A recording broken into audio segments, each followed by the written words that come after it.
Bharatiya Janata party में यही अंतर है। उस संविधान के साथ जो कांग्रेस कर रही है वो उस बदमाश बेटे की तरह है जो माता पिता को बंद कमरे में बैठा करके पीटता है, लेकिन बाहर उस संविधान की किताब को लाल कपड़े में रख करके और बड़ी इज्जत से सबके सामने घुमा करके उस संविधान की दुआई दे दे करके उन्होंने लोकसभा चुनाव में भारतीय जनता पार्टी को 40 सीटों से 35 सीटों से पीछे रख दिया पूर्ण बहुमत से। ये उनका फैलाया हुआ वो जाल था। हम सब कार्यकर्ताओं को मोटी मोटी बात जब समाज में हम निकलते थे जवाब देने के लिए रखना चाहिए। उन्होंने संविधान में संशोधन करके 370 दी, उन्होंने संविधान में संशोधन करके शाहबानो प्रकरण में बदल करके और मुसलमानों को जो महिलाओं को खर्चा गुजारा भत्ता देने का आदेश था उसको बदल करके महिलाओं का अधिकार छीना। हमने संविधान में संशोधन करके 3 तलाक के जो कुप्रथा थी उसको समाप्त किया। हमने संविधान में संशोधन करके 35 एक हटाया, 370 एक हटाया, आजाद भारत कश्मीर को भारत के पूरे अन्य राज्यों की तरह देश का एक राज्य बनाया। हमने संविधान में संशोधन किए तो सरकारें गिराना बंद हो गया, लेकिन अगर हम उस कांग्रेस की तरह की सरकार संशोधन करते तो बंगाल में जिस प्रकार की स्थिति है 1 मिनट में मोदी जी उस सरकार को उठा करके फेंक देते, तोड़ करके फेंक देते, भंग कर देते। लेकिन क्योंकि हम संविधान को मानने वाले हैं इसलिए जिन राज्यों में भारतीय जनता पार्टी के नेताओं को गाली दी जाती है, जिनमें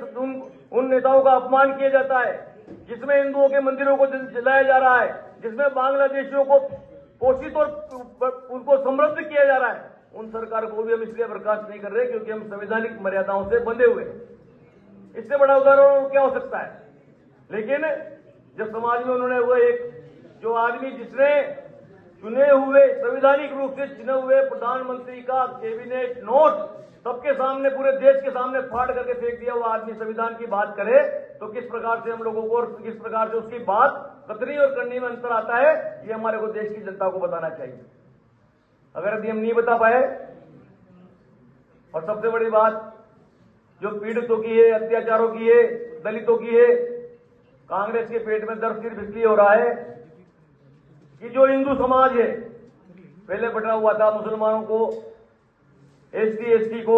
ओबीसी को, इनको भ्रमित करके कांग्रेस ने एक अपना वोट बैंक बना रखा था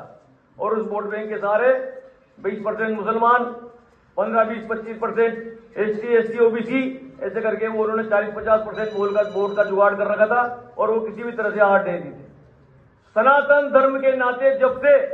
हिंदू समाज जातियों को, भेदभाव को मिटा करके एक हुआ है, तब से कांग्रेस क्यों किनारे पर लगना शुरू हुआ है। और इसीलिए उस एकमात्र उस भ्रम को तोड़ने के लिए, उस एकता को तोड़ने के लिए हिंदुत्व की को कांग्रेस की सरकारें, कांग्रेस के नेता दिन रात ये मेहनत कर रहे हैं कि किसी भी तरीके से ये हिंदुओं की एकता, सनातन धर्म की एकता टूटे और कैसे न कैसे करके ये एसटी ओबीसी वाले लोग वापस छिटक करके हमारे पास आवे और जैसे तैसे हमारा पुराना जो राजपाट था वो वापस स्थापित हो जाए। हमारे को उनके इस प्रयास को विफल करना है, तभी जाकर के हमारा ये संविधान गौरव अभियान सफल हो पाएगा। आज के इस कार्यक्रम में केंद्रीय मंत्री श्री किशन पाल जी गुर्जर ने यहाँ पधार करके अपना अमूल्य समय में दिया। भारतीय जनता पार्टी के कोटा दक्षिण के विधायक श्री संदीप जी शर्मा ने अपने व्यस्ततम कार्यक्रमों से समय निकाल करके हमें समय दिया। हमारी पार्टी के शहर जिला अध्यक्ष श्री राकेश जी जैन, क्योंकि अभी हमारे माननीय लोकसभा अध्यक्ष ओम जी बिरला कोटा में है और उनके सतत लगातार कार्यक्रम चलते हैं और उनके कार्यक्रमों के कारण शहर जिला अध्यक्ष को व्यस्त रहना पड़ता है। उस कार्यक्रम में उसमें से भी